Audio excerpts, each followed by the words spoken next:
Right, in this video I just want to talk about how you could use elements of a track and basically create them into usable loops that you can then trigger for a live performance. Now I'm going to split these into 4 loops in order to create this potential for live performance. Now, something I didn't mention was the vocal. I'll just play you where the vocal actually sits in the original track, but I'd imagine if you're doing live performance, you'll be doing your own vocal singing over the top of it. So that goes here within this breakdown.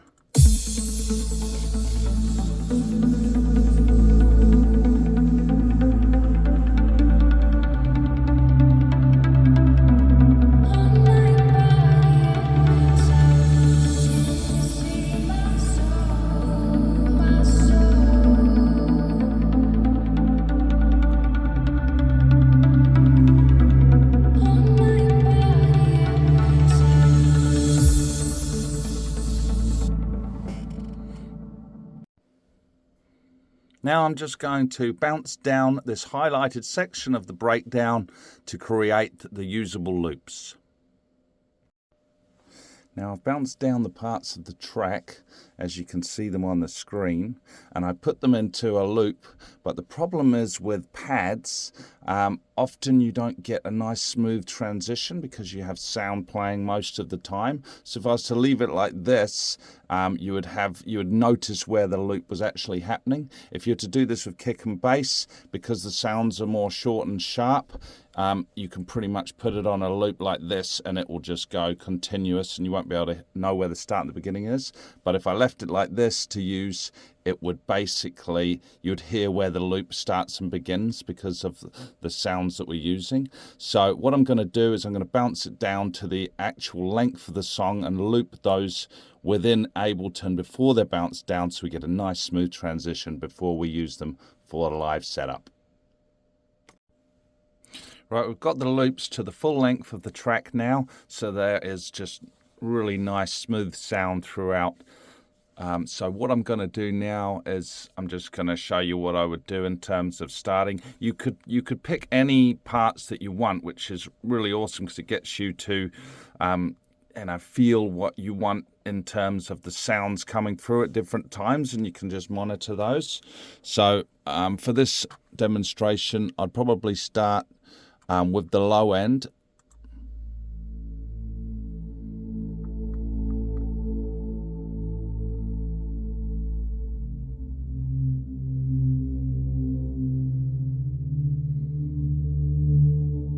Then I'd probably add some of the high end.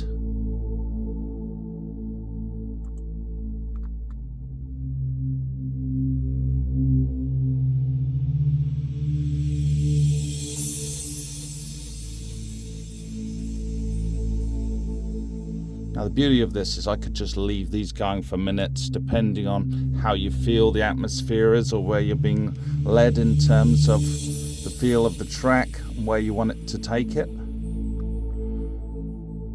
Then with the other 2 parts, I'd probably fade those in, so I'd bring the volumes right down to 0, and then I would remember roughly, I know that these are pretty much 4-bar loops, so I'd keep an eye on where we are in terms of that. You can see the different tones of grey area where my mouse is pointing. Each one of them is a bar of 4. So that gives me an idea of where we are in terms of the loop itself. So I'll wait for this next bar to finish and then I'll start transitioning in this one here.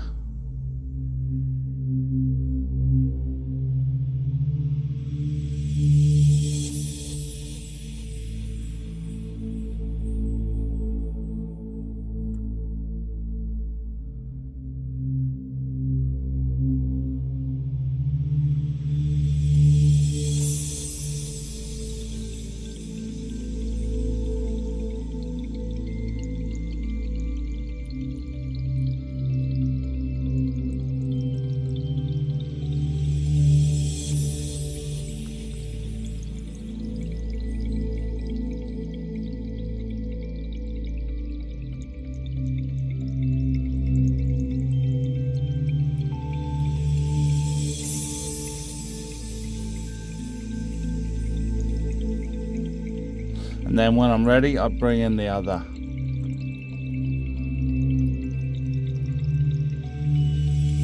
Making sure we're trying to fade it in during the next bar so it has a nice sort of transition.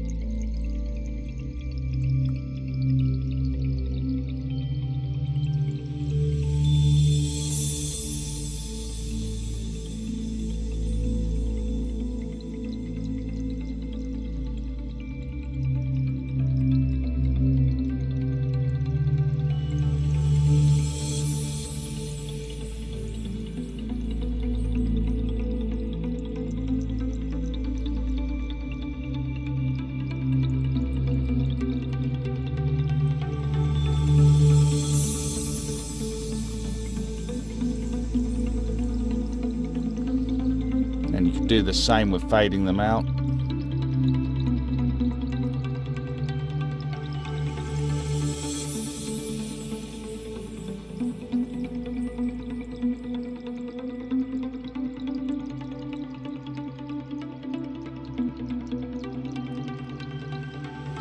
Fading them back in.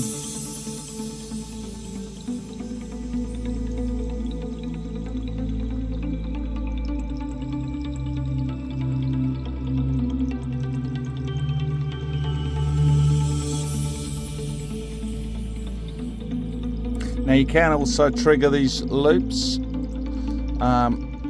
if you've got a push-to controller or another MIDI triggering device, MIDI keyboards. There's lots of different ones you can use. I just use a push-to because it's designed for Abelton, and that's the DAW that we're using here.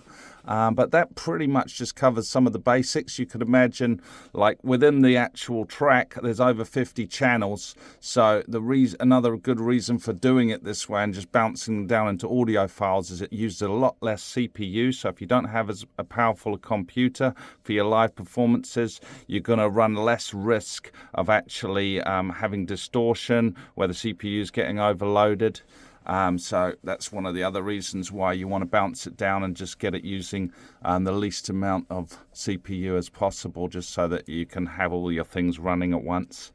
But yeah, I would basically then add in the percussion, more of the percussion in terms of kick and bass and all of that other elements, and then you can just use them as you desire. But there's a lot of ways of doing this. This is just a simple one, just showing you how you could just layer it in and be able to create your own sort of version, a remix of the original track, and be able to be, creative in the moment when you're using these loops.